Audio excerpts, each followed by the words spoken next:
Hello, everyone.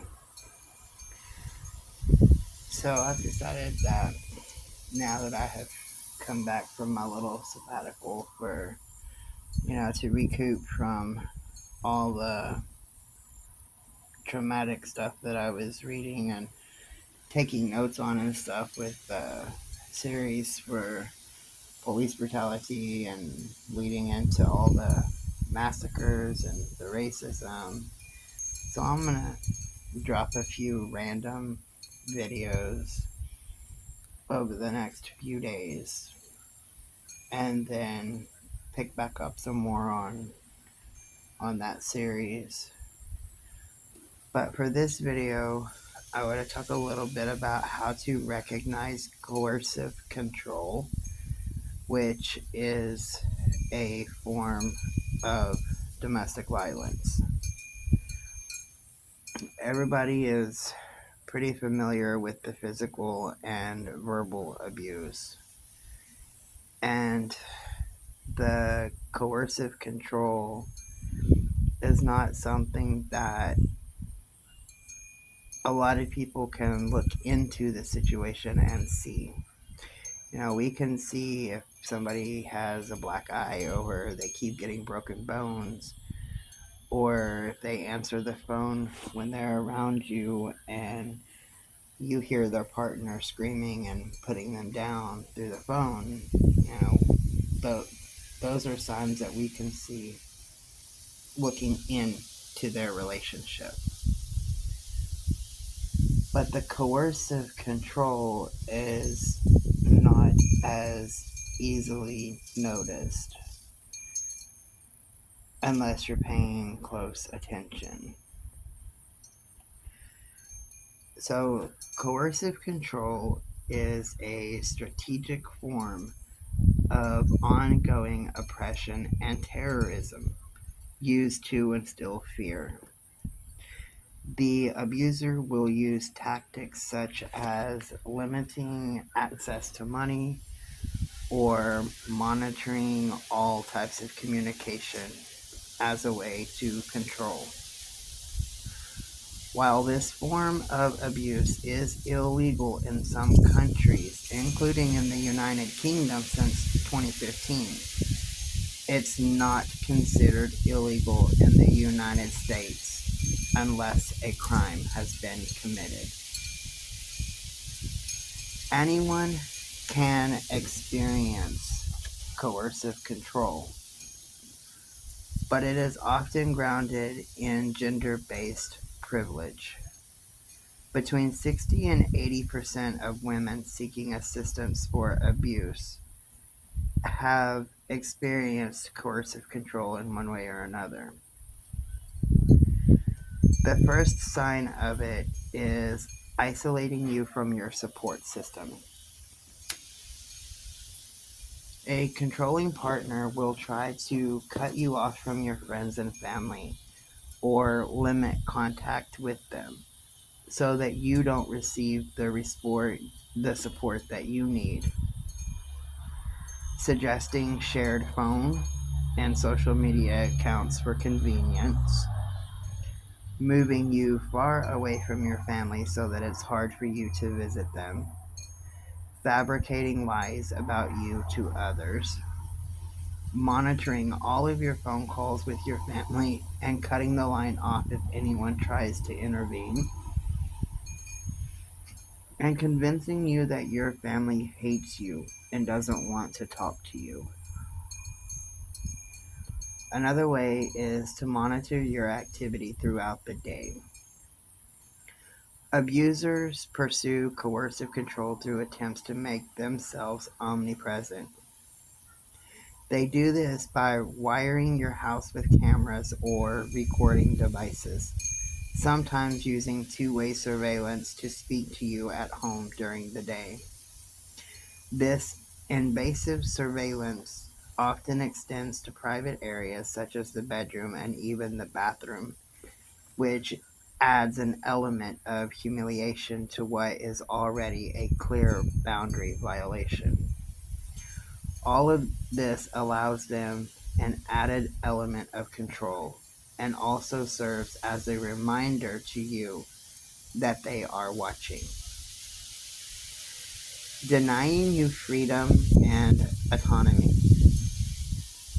Someone exerting coercive control might try to control your freedom of movement and independence. Some of these methods include, but totally not even limited to it, not allowing you to go to work or school, restricting your access to transportation, stalking your every move when you're out, taking your phone and changing all of your passwords, having their friends or family members watch you and report back if they are at work or away and cannot do it themselves. Gaslighting is also this type of abuse. The abuser must always be right, and they will force the victim to acknowledge this. They'll manipulate, lie, and gaslight to get their way and convince you that you are wrong. An example of this is, say your partner comes home from work expecting dinner to be served. They said they wanted steak before they left. When you serve the dinner, they might throw it on the floor, scream, and yell that they wanted burgers, claiming that you're too stupid to follow simple directions.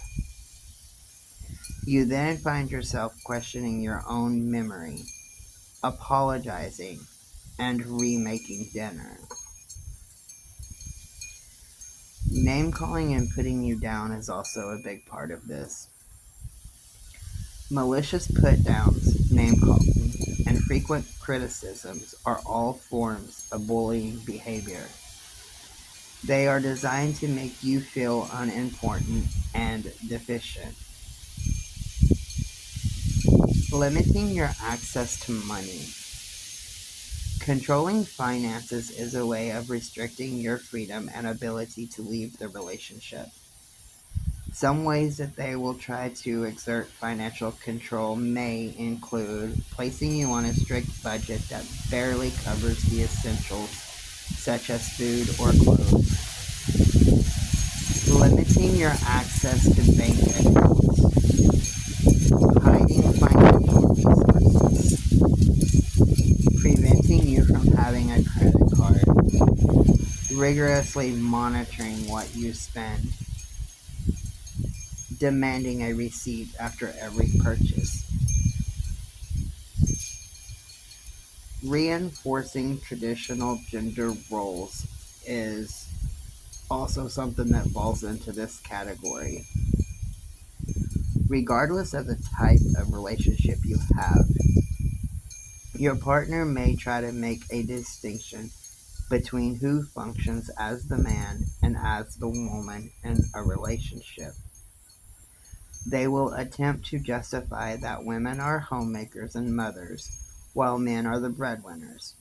Using this argument, they may coerce you into taking care of all the cleaning, cooking, and childcare. And that can be with any relationship. It can be a straight relationship, a gay relationship, a lesbian relationship, anything. Whoever the partner deems to carry that traditional role of homemaker. They can also turn your kids against you. If you have children, either with the abuser or someone else, they may try to weaponize the children against you by telling them that you're a bad parent or belittling you in front of them. This attitude can create a rift in the relationship between you and your kids and may make you feel powerless. If you have children with somebody else, they can also turn against you and speak up against you in court so that the other parent can gain custody or get more visitation or whatever. That way they can get the children out of the home more often so that there's no witnesses to the other types of abuse as well. Controlling aspects of your health and your body. They'll monitor and control how much you eat, sleep, or the time that you even spend in the bathroom. Your abuser may require you to count calories after every meal or adhere to a strict exercise regimen. They may also control which medications you're allowed to take and whether you go to medical care or not. You may feel as though you're always walking on eggshells and that your body is no longer your own. Another side to this one, that about a month ago, I was talking to a lady here in town, and she was saying that before she got married, she was always at the gym or running up and down the road, working out, eating healthy. And then over time, as different forms of abuse started, her husband began forcing her to eat unhealthy and was preventing her from working out and stuff. And as she began to gain weight, he used that to keep her in the relationship, telling her that she was a fat slob, that nobody would ever love her. And then he would go on and tell her to get her shit together. She needed to work out. So this section of it, it can go either way.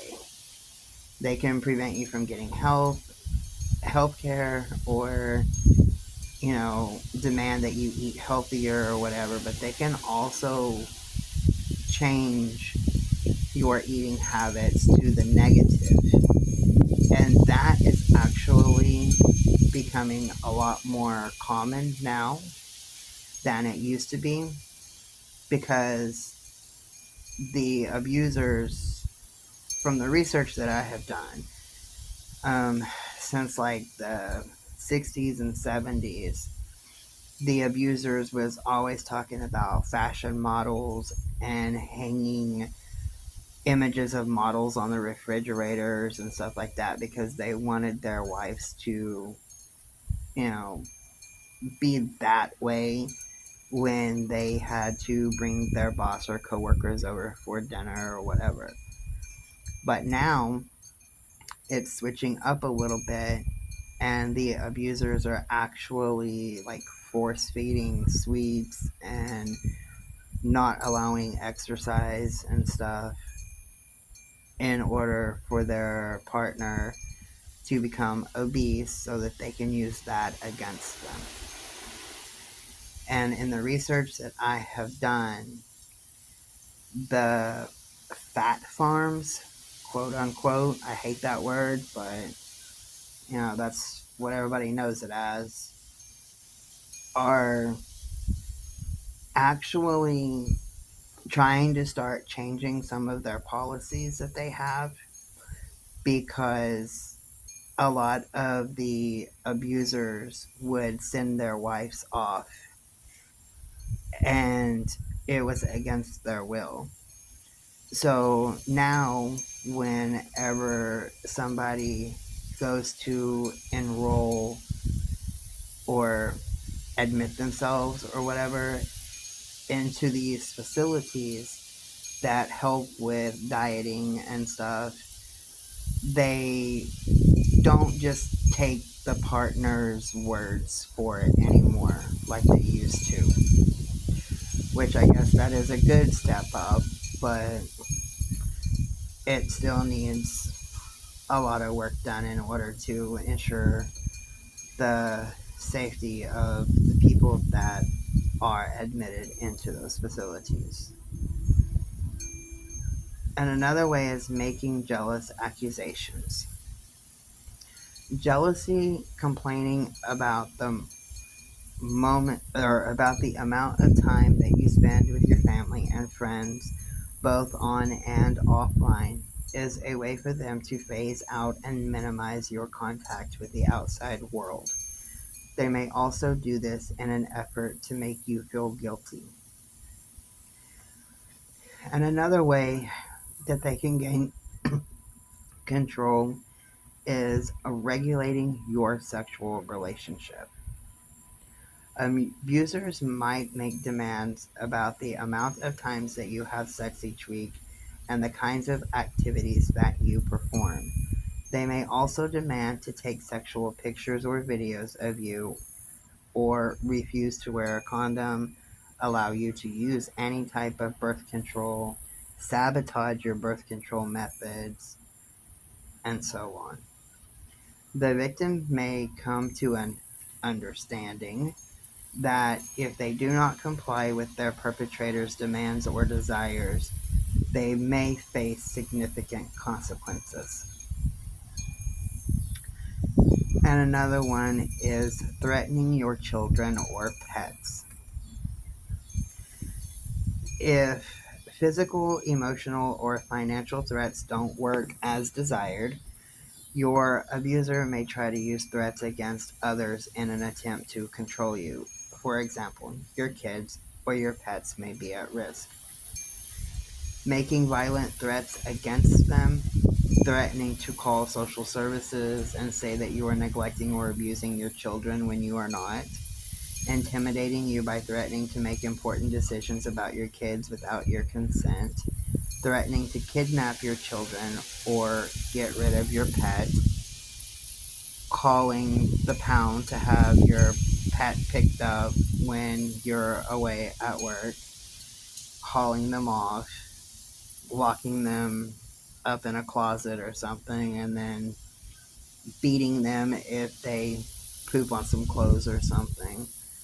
There's so many scenarios that fall into this category.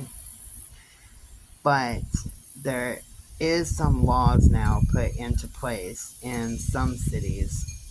I don't have the list with me on the cities that have enacted the pet protection clause with domestic violence, but in some cities, if you do call the police for a domestic situation and they take you to a shelter or get you out of the home to safety, if the shelters do not allow pets, and if they do, if they're over the size limit, the city allows your pets to stay at the shelter, at the animal shelter, and they're not there to be adopted out or given away or anything. They are simply there until you can either find you a place to live, go with family, or you decide to sign off and let them be adopted. But some of the police departments in the cities are coming around to the terms that leaving pets behind after you break free from the situation has ended up with a large amount of animals being killed as a way to control the victim. So some police departments have stepped up, and I still got my stuff in storage, but I will try to go through it sometime in the next week or so, maybe, and see if I can get that list, and if I can, I will post it. So, coercive control is a form of domestic abuse that entraps you in a hostage like situation.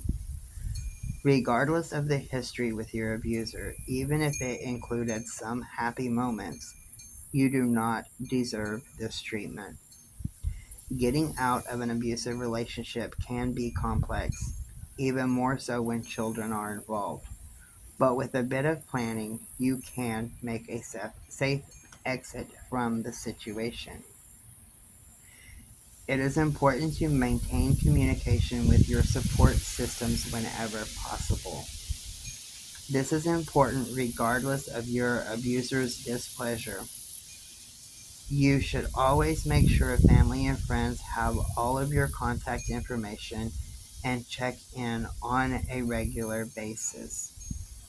Now, for different people, the regular basis will be different time frames. Could be once a day. If you go to work or whatever, you can drop them a text, or sometimes a regular basis may simply be once a month on a certain day, certain time every month. But it is important to establish a time that becomes regular. You can call a domestic violence hotline regularly. Keep track of where your nearest public phone is and periodically weigh your options with a professional. There's a lot of links on my community page. Practice how to get out safely and practice it often. If you have kids, teach your kids to identify a safe place, such as a friend's house or even the library, where they can go to get help, and teach them how to call the police and have a safety plan. When deciding to leave, victims should have a plan regarding where to go and who to stay with. Recognizing that the initial period of separation might be the most dangerous in terms of an abuser attempting to reconcile, though both legal and illegal conduct may occur during this phase. If you are in immediate danger, you can always call 911 or your local emergency number if you are able to. Some cities have introduced the ability to text 911, so make sure that you ask your local law enforcement whether they've rolled out that program in your area or not. And if it comes down to it, you can always try to just text them. If they don't have that service, then you'll get a notification back that the message couldn't be delivered. But it's really important to make sure, by asking your police department or whatever, because sometimes that few seconds can be crucial. So I hope that this information has helped somebody or will help somebody that you know, because a lot of people think that these things like this is not part of domestic abuse, and especially when it's normalized, they just assume that it's just everyday life. It's just how it is, and they kind of roll with it because maybe they're not getting bruises or broken bones.